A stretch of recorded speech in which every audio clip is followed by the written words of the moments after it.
Hi hello ನಮಸ್ಕಾರ ಸ್ನೇಹಿತರೆ, ರನ್ನ ಟಿವಿಗೆ ನಿಮ್ಮೆಲ್ಲರಿಗೆ ಸ್ವಾಗತ. ಕಲರ್ಸ್ ಕನ್ನಡ ವಾಹಿನಿಯಲ್ಲಿ 2026ರಲ್ಲಿ ಸಾಕಷ್ಟು ಹೊಸ ಧಾರಾವಾಹಿಗಳು ಬರಲಿದ್ದು, ಬಿಗ್ ಬಾಸ್ ಸೀಸನ್ 12ರ ನಂತರ ಹೊಸ ಧಾರಾವಾಹಿಗಳು ಪ್ರಸಾರವಾಗಲು ರೆಡಿಯಾಗಿವೆ. ಈಗಾಗಲೇ 2 ಧಾರಾವಾಹಿಗಳು ಪ್ರಸಾರಕ್ಕೆ ಸಿದ್ಧವಾಗಿದ್ದು, ಮತ್ತೊಂದು ಹೊಸ ಧಾರಾವಾಹಿಯು ಸದ್ಯದಲ್ಲಿಯೇ ಮೂಡಿ ಬರಲಿದೆ. ಅದೇ ಪವಿತ್ರ ಬಂಧನ ಎಂಬ ಹೊಸ ಧಾರಾವಾಹಿ. ಇದರ ಬಗ್ಗೆ ಇಂದಿನ ವಿಡಿಯೋದಲ್ಲಿ ತೆಗೆದುಕೊಂಡು ಬರೋಣ.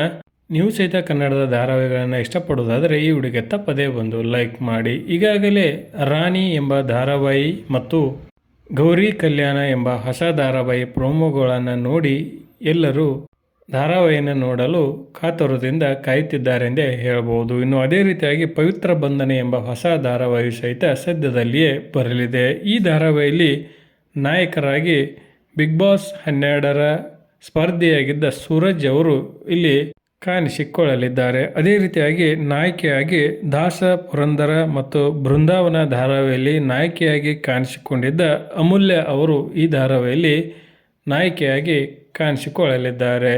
ಈ ಧಾರಾವಾಹಿಯ ಪ್ರೊಮೋ ಸದ್ಯದಲ್ಲಿಯೇ ಕಲರ್ಸ್ ಕನ್ನಡ ವಾಹಿನಿಯಲ್ಲಿ ಪ್ರಸಾರವಾಗಲಿದೆ. ಇದರ ಬಗ್ಗೆ ನಿಮ್ಮ ಅನಿಸಿಕೆ ಅಭಿಪ್ರಾಯವನ್ನು ತಪ್ಪದೆ ಕಮೆಂಟ್ ಬಾಕ್ಸಲ್ಲಿ ತಿಳಿಸಿ. ಧನ್ಯವಾದಗಳು. ನಮಸ್ಕಾರ.